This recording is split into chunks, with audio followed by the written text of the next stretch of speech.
A segunda temporada de Hanyo no Yashahime chegou com muita emoção e hoje a gente vai falar da abertura. Assim como de costume aqui do canal, a gente sempre faz um vídeo analisando a abertura da temporada, justamente para trazer aí algumas teorias e alguns pequenos spoilers que a abertura já traz pra gente. Você consegue entender onde Arion está na abertura ou até mesmo o motivo de Riko proteger o seu rosto?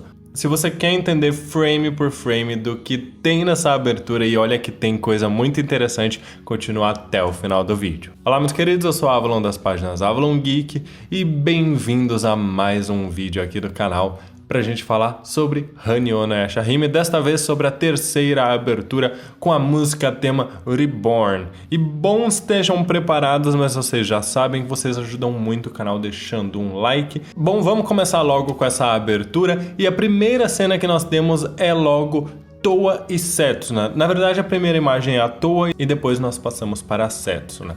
O que acontece é que nós podemos observar que Towa está em cima de um prédio, olhando ali as luzes da cidade com uma lâmina na mão, uma espada na mão, e consequentemente, quando a gente passa para a próxima cena, nós temos a Setsuna de cabeça para baixo, carregando sua naginata, em cima de um que poderia ser um morro na era feudal, olhando a luz da lua na floresta. Fica muito claro pra gente, se a gente se lembrar dos conceitos de Towa e Setsuna, sobre a dualidade, a antítese que uma representa da outra. Towa representa exatamente o contrário do que Setsuna representa, e isso fica muito claro pra gente nessa abertura. Inclusive, ouso dizer pra vocês que ao longo da abertura a gente vai ter vários momentos onde fica muito claro pra gente essa dualidade, a maneira como uma se opõe à outra, não no sentido de que elas não se gostem, mas no sentido de que elas são realmente muito diferentes, e isso precisa ser reforçado pra gente. Sempre lembrar que Towa e Setsuna são indivíduos distintos e que vão ter jornadas muito diferentes. Então, essa dualidade para lembrar da gente que a Towa veio da era moderna, que ela passou praticamente a vida toda dela lá, enquanto a Setsuna viveu na era feudal, inclusive lembram pra gente sobre comportamentos diferentes. Por que a Towa é tão inocente, tão mais, digamos, boazinha, puxou muito o coração da mãe, mas também significa o fato dela ter sido criada em um mundo onde os perigos eram completamente outros. Enquanto que Setsuna é muito mais alerta, muito mais impiedosa, porque ela está acostumada com perigos os quais não se veem na era moderna. Então, acho que é interessante a gente perceber isso. E justamente rompendo essa dualidade, essa oposição que uma faz à outra, nós temos Moroha, a terceira Yashahime, que dispara uma flecha purificadora para frente. Eu acredito que essa flecha disparada para frente seja inclusive uma maneira de representar como Moroha irá abrir os caminhos para o seu futuro com seus poderes purificadores. Para mim fica muito claro ao longo dessa abertura que o grande foco da Moroha aqui vai ser trabalhar os seus poderes espirituais, algo que muitos pediam em relação à primeira temporada e que ficou ali meio claro pra gente no episódio 24, que só não eram tão explorados porque de fato havia um prejuízo na energia demoníaca da Pérola Vermelha em relação a esses poderes. Então agora, livre dessa pérola, é a oportunidade da gente ver a Moroha trabalhar melhor esses poderes.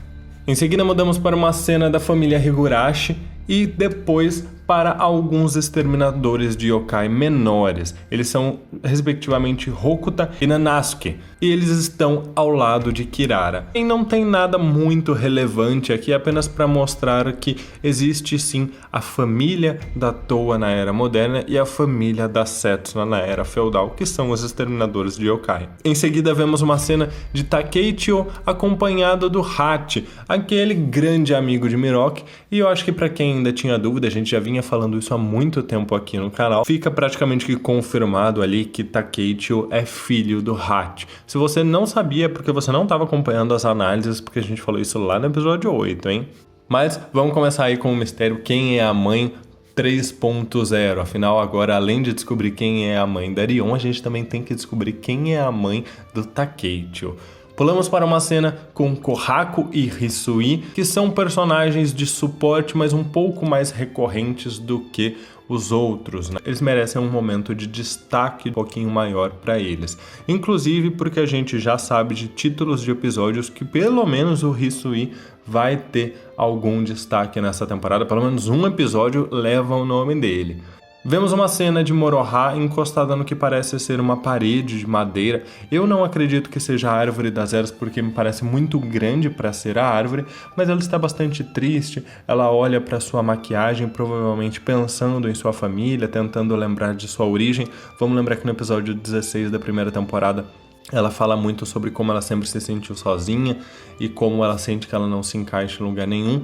Quando ela olha para frente e uma espécie de sombra aparece cobrindo metade de seu rosto, ela se emociona e nós podemos ver a sombra de Inuyasha Yagome. Eu não acredito que eles estejam presos dentro dessa madeira, desse fundo. Pelo contrário, eu interpreto que eles apareceram na frente da Moroha e o que a gente vê é o reflexo da sombra deles, assim como o dela. Só que eles devem estar um pouco mais adiante da câmera, entre aspas, tá? No sentido de que a gente não vê eles nessa imagem, mas consegue ver a sombra deles.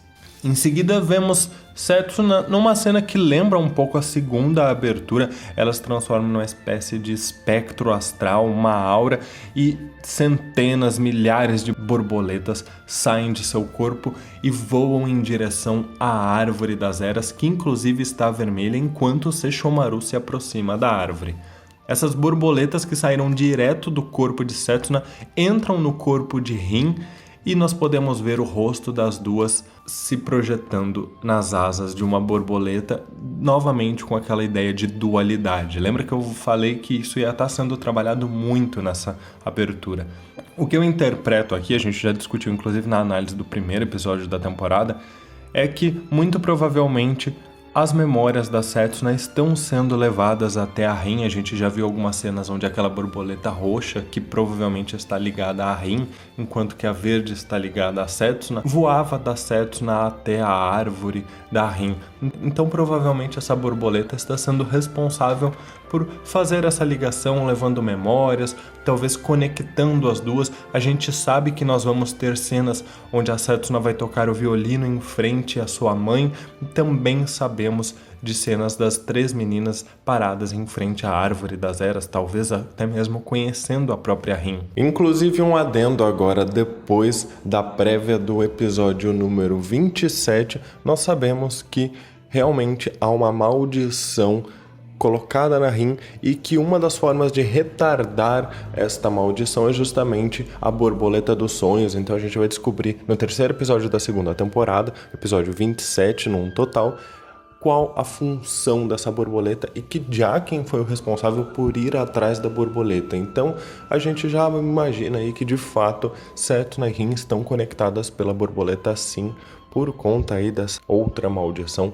da escama prateada.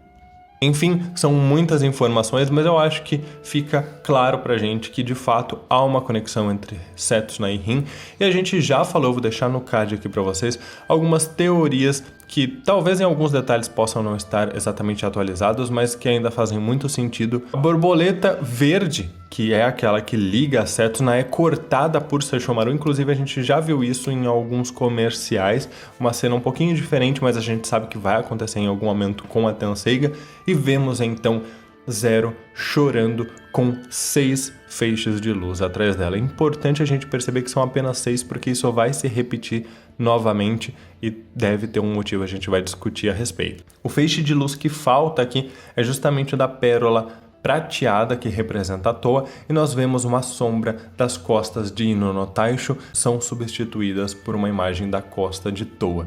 Eu acredito que aqui, além de fazer uma referência de que obviamente ela é neta de Ino no Taisho, então ela também descende dele, para mim é uma forma de representar que, embora Moroha tenha sido o tempo todo afirmada como aquela que herdou o sangue de Ino no Taisho, Toa é aquela que herdou o espírito de luta de Ino no Taisho e que irá rivalizar com Kirin Maru igual Ino no Taisho rivalizou.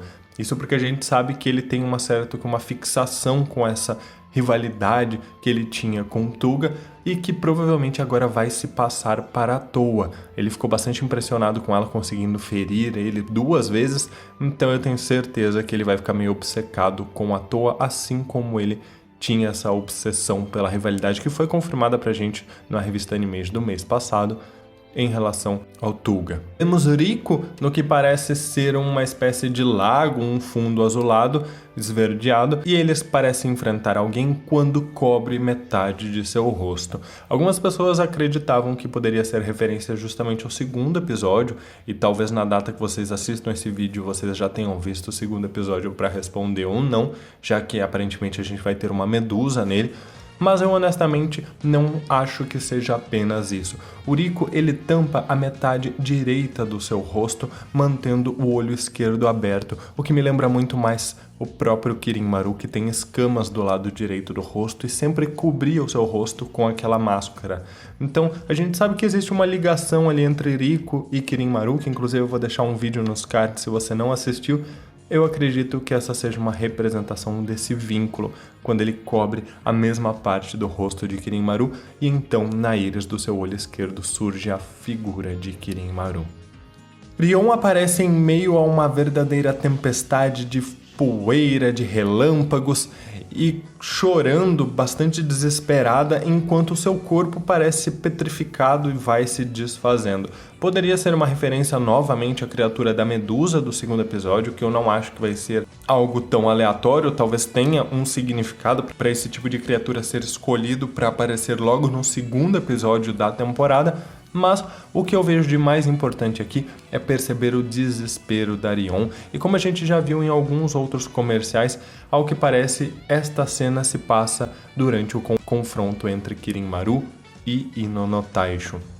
Eu acredito que, assim como quando Sesshomaru e Kirin-Maru se enfrentaram, aqui a Rion estava desesperada vendo o mundo inteiro, toda a terra estremecer, os céus relampejarem, enquanto os 2 grandes reis bestiais se enfrentavam. Ou seja, a natureza estava entrando em colapso e ela provavelmente estava desesperada vendo aqueles 2 yokais se atacando e destruindo tudo ao seu redor. Kirin-Maru surge em uma figura demoníaca, inclusive com uma sombra que me lembra muito aquelas projeções de energia do episódio 24. Então, lá nós tivemos a Toa com aquele cachorrão azul, tivemos a Moroha com uma sombra semelhante a Ino no Taisho, e aqui a gente tem o que parece ser Kirin-Maru com uma figura que representa ele próprio.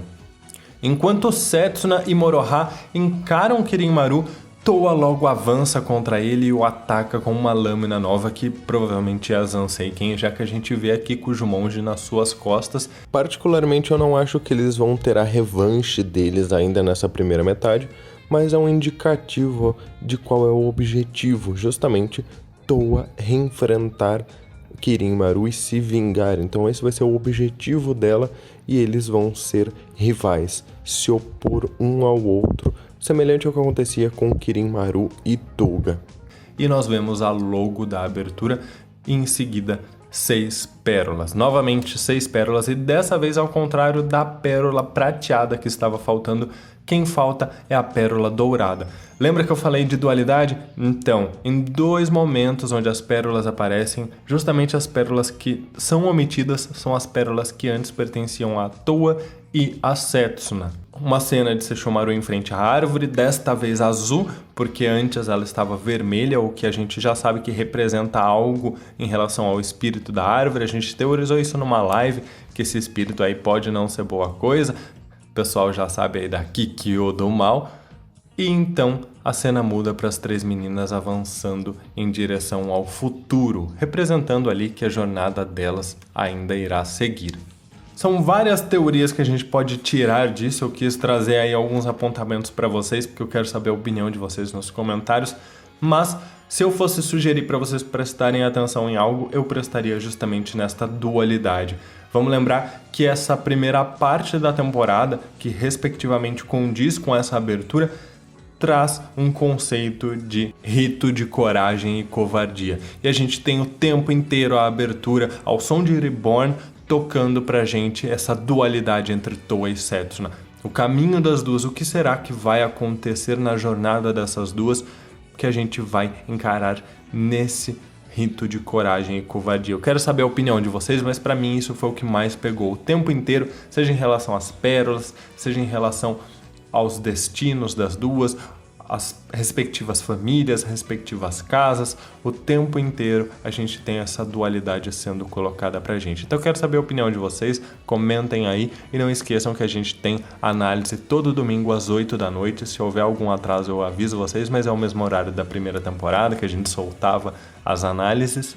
E também a gente está assistindo aqui no canal às 5 horas da manhã aos sábados. Então não perde, vamos surtar em live juntos. Muito obrigado, meus queridos, um grande abraço e até mais.